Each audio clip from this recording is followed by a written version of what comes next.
have arisen from the ashes to school the masses. Hello, everyone. Welcome to episode 221 of the Scholars of Wrestling Show. I am your host, the two-time reigning, defending, undisputed Scholars of Wrestling Champion, Scholar Tarek. And with me is the former champion, Scholar Brian. Hello, Brian. Sad panda. Hey, hold your head up high. You had a pretty good title run. One successful title defense is good. Shut up. You know what? Well, don't worry. I actually have plans for you. I'm going to make this title reign a very interesting one because I'm going to do something that none of us have ever done in the Scholars of Wrestling. I'm going to give you a rematch. Oh, snap. I'm going to put in the rule that you can induct your rematch clause to go for the Scholars of Wrestling Championship at the next event, which I guess it's Super Showdown. If they put it up on the website as an actual card like they did Greatest Royal Rumble, yes, I will induce my rematch for Super Showdown. If not, if not, it's gonna have to be Evolution. Oh no, it's definitely not going to be Evolution. Trust me, I have my own plans for Evolution, but we'll cross that bridge when we come to it. But until then, I'm doing something that Jeff never did to me when he won the Scholars of Wrestling Championship. You never did for Jeff when you won the Scholars of Wrestling Championship. But I can't say that I didn't because I was the first ever champion. So yeah. Well, you know what? I had to steal the title from Jeff in order to even get the shot in the first place. So no, I wasn't going to give him a rematch. He was going to have to steal the title back from me in order to get a rematch. All right. But you know what? You beat me fair and square. So Rematch? Set in stone. Jeff isn't here to argue this. So now it is the champion with the former champion. And now, for that I finally have this back on my shoulder, you can't deny, Jeff can't deny, that I am the undisputed Scholar. I have the championship. No. I could deny it, but I could deny it in character, because I'm stupid. But basically, okay, as of right now, yes, you do have the most accolades of the Scholars. You do. I'm not gonna attempt to deny that, but I could. But you would be wrong. You would be wrong. I'd be wrong. As much as Jeff was trying to deny it, he's the one that's most vocal on me not being the undisputed Scholar. But my accolades say a different story. And now, when you look at me in the current position I am currently in, I have the belt. And if I lose the belt, I have the briefcase to win that said belt anytime I want. I have it all. I have everything that anyone could possibly want in the Scholars of Wrestling Show. Nobody can touch me. Oh, going a little too far there, Chief. All right. Yes, you had me up until that last sentence. I was with you. Oh, there. No, nobody can touch you? We'll see about that in 2 weeks. Oh, no. Okay, in 2 weeks, sure. I'm not, but as of right now, you can't touch me. Okay, you can physically touch me. But you know what I mean. You know what I mean. You had to think about that for a second. Oh, no, I already knew what... Trust me, when I was planning on what to say on this, I knew that at least one of you was going to touch me. Like, poke me. I knew exactly what you were going for, because I can read you. I can read Jeff. Because in the long run, you and Jeff cannot deny that when it comes to being a true scholar, you both are looking up to me because I have done it all. I will continue to brag that right. You are now both trying to continue to build up your accolades to get to my level because I'm already there. Move on. He knows I'm right. That's why he's trying to change the topic. But you know what? Being the champion, being the undisputed scholar that I am, he's absolutely right. We should move on. We had a very interesting weekend, which was WWE Hell in a Cell 2018. And it was basically a tale of two shows, really, when you think about it. It's Raw and Smackdown, so yes, it is a tale of two shows. No, but you know, I mean, like, there was some very, very good parts, and there were some very, very bad parts. So there were, but I will more on the side of good. Yes, more on the side of good. That's exactly what I was going to say. But when this show was bad, it was pretty bad. That's it.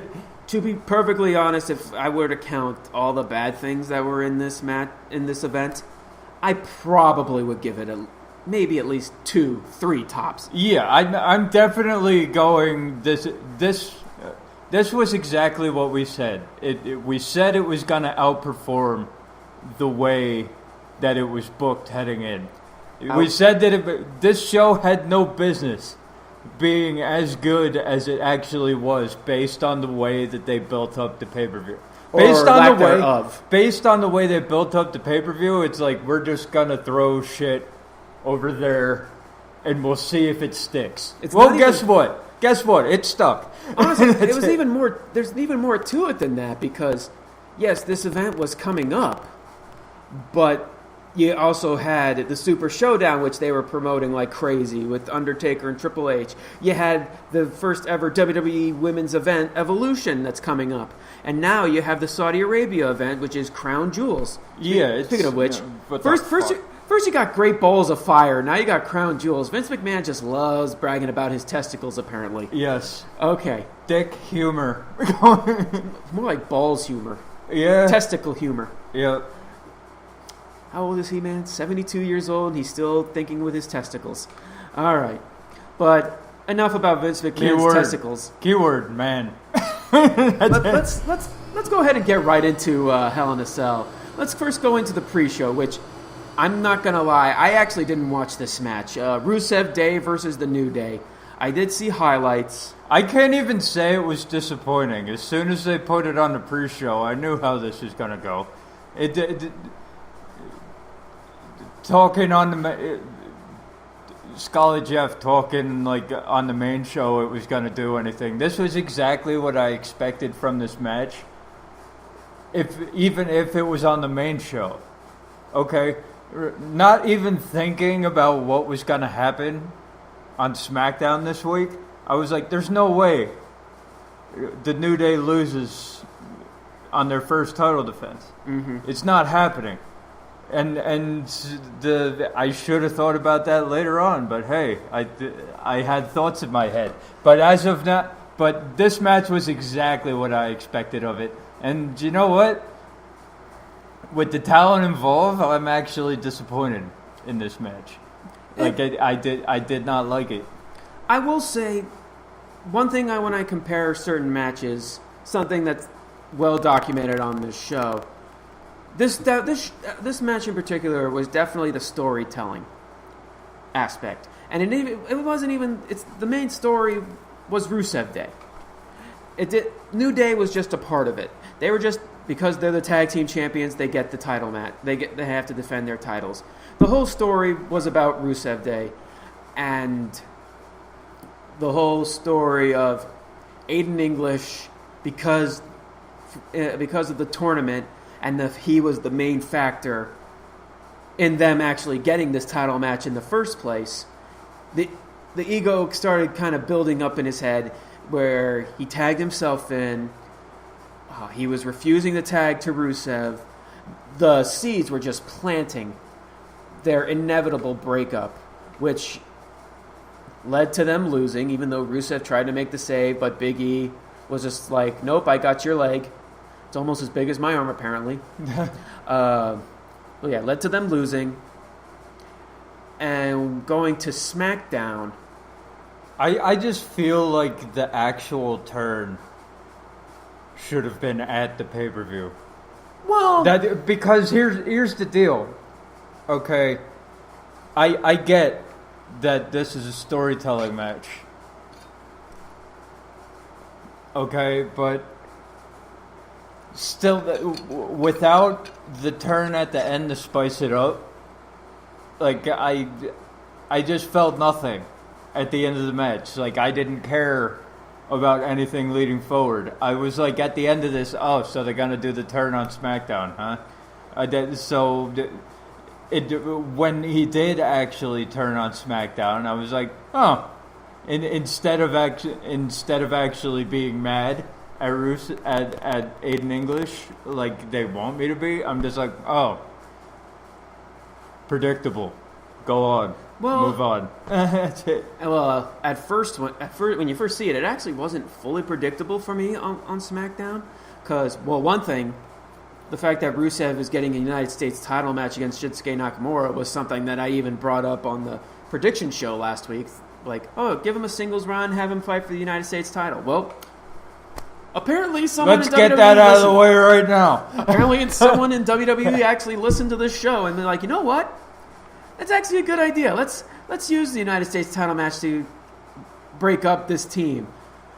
And the whole idea with one thing, Aiden English at first saying that, oh, he was the reason the New Day is so popular, which, to be fair, he's not wrong. You mean Rusev Day? Or getting Rusev Day over. Yeah. I mean, the song is what got it over. The song did get it over, so he's not wrong. And, of course, they have to do that whole high school drama bullshit that Lana heard him say that. And then Rusev's like, I'll hear what you have to say like in a little bit. Aiden, let's all go down to the mat. Let's all go down together.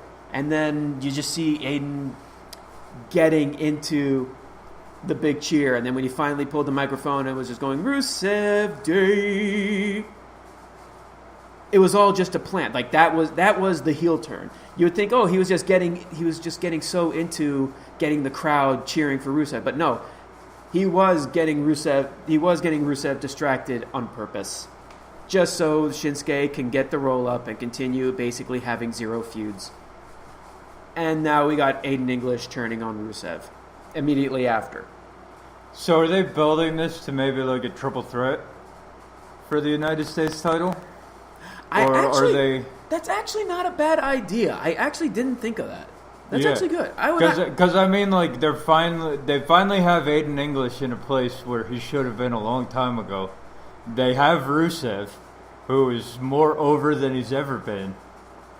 And you have Shinsuke, who's got nothing going on right now. That actually would be an interesting triple threat storyline. So add a title into a personal blood feud, and boom, there you go. You have a match for. You have the blood feud. You have pretty much someone who can pour gasoline into that fire, with the third wheel being Shinsuke Nakamura. Right. And if anything, this could hopefully lead to something like give a character tweet to Aiden English. Yeah. Because he actually, even though his first initial singles run, it was just because of his breakup. He was getting punished. He was getting punished because of what Simon Gotch did. Yeah, he was still pretty much fresh off being a part of a single man being part of a tag team. Now he did something on his own,